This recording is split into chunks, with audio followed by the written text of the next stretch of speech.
कि आज प्रातः माननीय प्रधानमंत्री जी की अध्यक्षता में हुई कैबिनेट की बैठक में जिन 3 विषयों के बारे में निर्णय हुआ उसमें से एक विषय बांधों की सुरक्षा और बांधों के ऑपरेशन मेंटेनेंस को लेकर के एक योजना जिसको dam rehabilitation and improvement programme phase 2 और 3 दूसरे और तीसरे चरण की मंजूरी दी गई है। 10 साल की यह परियोजना 2 चरण में होगी जिसकी अनुमानित लागत 10,211 करोड़ रुपए होगी। दोनों ही योजनाएं 4-4 साल की हैं, लेकिन 2-2 साल का ओवरलैपिंग पीरियड इन दोनों योजनाओं में रहेगा।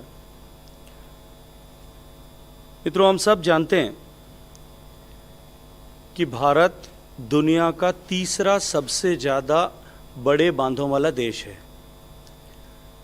चीन और अमेरिका के बाद में हम तीसरे स्थान पर हैं और भारत में लगभग 5,334 ऐसे बड़े बांध हैं। इसके अतिरिक्त 411 बांध अभी निर्माणाधीन भी हैं। साथ ही हम सब मित्रों के संज्ञान में है कि इन बांधों में से लगभग 80% से ज़्यादा बांध 25 साल से ज़्यादा उम्र के हो चुके हैं। निश्चित रूप से हम बांधों की संख्या में तो तीसरे नंबर पर हैं, लेकिन बांधों के रखरखाव, उनके ऑपरेशन एंड मेंटेनेंस, इसको लेकर के जिस तरह की गंभीरता और जिस तरह की वैज्ञानिक पद्धतियों का उपयोग किया जाना वर्तमान समय में आवश्यक है, बांधों की वय ज़्यादा हो जाने के कारण जो बांध बहुत पहले लगभग 100 साल पहले बनाए हुए बांध भी आज फंक्शनल हैं, बनाए जा चुके हैं। ऐसे बांध उस समय जब बनाए गए थे उस समय की तकनीकी के और वर्तमान की तकनीकी में कुछ परिवर्तन हुआ है, इसलिए इनके रिहेबिलिटेशन, इनके इम्प्रूवमेंट और साथ ही साथ में इस दिशा में कैपेसिटी बिल्डिंग किए जाने की आवश्यकता निरंतर महसूस की जाती रही है। 2012 से भारत में dam rehabilitation and improvement programme phase 1 प्रारंभ हुआ था और क्योंकि हम जानते हैं कि किसी भी बांध का उपयोग न केवल बिजली के लिए, बिजली पैदा करने के लिए, सिंचाई और पेयजल के लिए होता है, अपितु बाढ़ के नियंत्रण के में भी बांध अपने आप में एक बहुत बड़ी भूमिका निर्वहन करते हैं।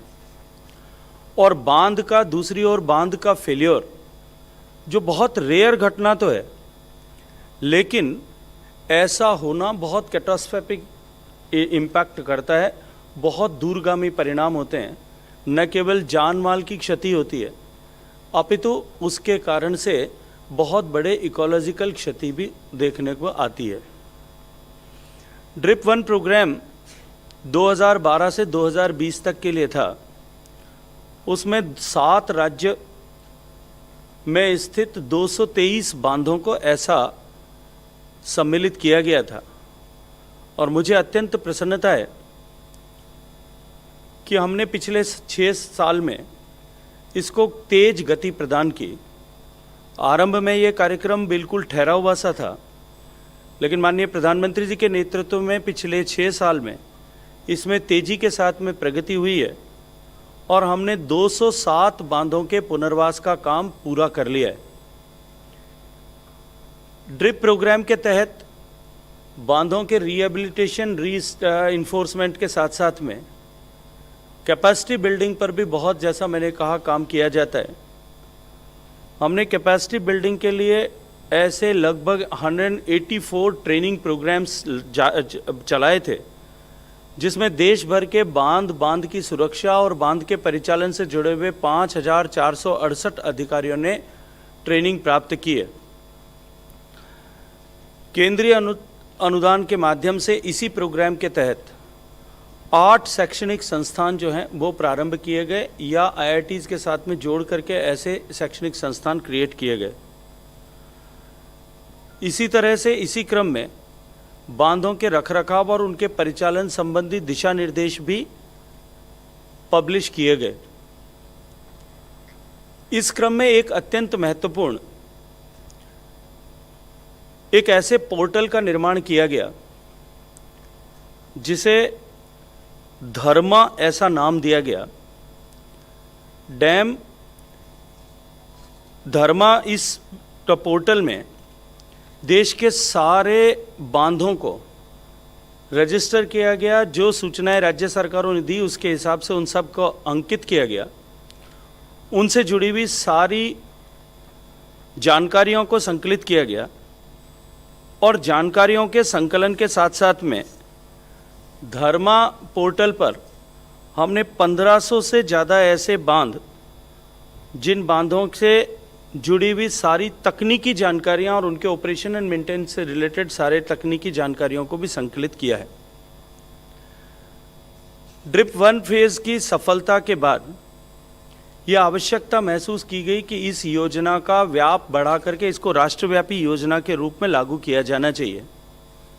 और मुझे अत्यंत प्रसन्नता है कि आज कैबिनेट ने माननीय प्रधानमंत्री जी की अध्यक्षता में आगामी 10 वर्षों के लिए इसके फेज़ 2 और फेज़ 3 की अनुमति प्रदान की है, स्वीकृति प्रदान की है। जैसा मैंने कहा कि 10,211 करोड़ रुपए की ये परियोजना 2 चरणों में होगी और इसका 80% अंशदान जो है वो वर्ल्ड बैंक और वर्ल्ड बैंक के साथ साथ में एशियन इंफ्रास्ट्रक्चर इम्प्रूवमेंट बैंक के माध्यम से आएगा। 19 राज्यों ने इसमें अपनी सहभागिता सम्मिलित होने की स्वीकृति प्रदान की और इसके अतिरिक्त 2 ऐसे केंद्रीय संस्थान जो डैम ओन करते हैं उन दोनों संस्थानों ने भी इसके साथ जुड़ना ऐसा स्वीकार किया है। Dam rehabilitation and improvement programme में जहां फेज 1 में 7 प्रदेशों के केवल 223 बांध थे, इस बार इसका विस्तार बढ़ा करके इसका व्याप बढ़ाया गया है। और जो dam rehabilitation and improvement programme के तहत जो एक्टिविटीज़ फेज़ 1 में की गई थी कि डैम्स के रिहेबिलिटेशन पर काम किया जाए, उसके साथ साथ में सेफ्टी और इंस्टीट्यूशनल डैम सेफ्टी की इंस्टीट्यूशनल स्ट्रेंथनिंग की जाए, कैपेसिटी बिल्डिंग की जाए, उसके साथ में चौथा जो कंपोनेंट इस बार जोड़ा गया है जिसमें इस परियोजना का 4% हिस्सा खर्च किया जाएगा, लगभग 400 करोड़ रुपया खर्च किया जाएगा, वो है कि बांधों के सतत रखरखाव और उनके मेंटेनेंस के लिए एक रेवेन्यू जनरेशन का नया मॉडल क्रिएट किया जाए। पायलट के रूप में इस प्रोग्राम को माननीय प्रधानमंत्री जी के मार्गदर्शन में हम इसी नई परियोजना के साथ में लागू करने वाले हैं। ऐसे बांध जिन बांधों पर टूरिज्म रिलेटेड एक्टिविटीज़ या वाटर बेस्ड टूरिज्म क्रिएट किया जा सकता है या फिशरीज़ की संभावनाओं को तलाशा जा सकता है और उसके माध्यम से रेवेन्यू जनरेट करके हम बांधों की निरंतरता को, बांधों की मरम्मत और उनकी जो है ऑपरेशन को निरंतर सतत बनाए रखें, इस कंपोनेंट को इसमें शामिल किया गया है। कुल 10,211 करोड़ रुपए में से 86% हिस्सा लगभग 8,780 करोड़ रुपए बांधों के जो है हम अपने ज्ञान को साझा करें, इस दृष्टिकोण से देखते हैं। ये निश्चित रूप से आत्मनिर्भर भारत की दिशा में भी एक कदम होगा। 10 लाख मानव कार्य दिवस इस परियोजना के माध्यम से सृजित होंगे, ऐसा अनुमान किया गया है।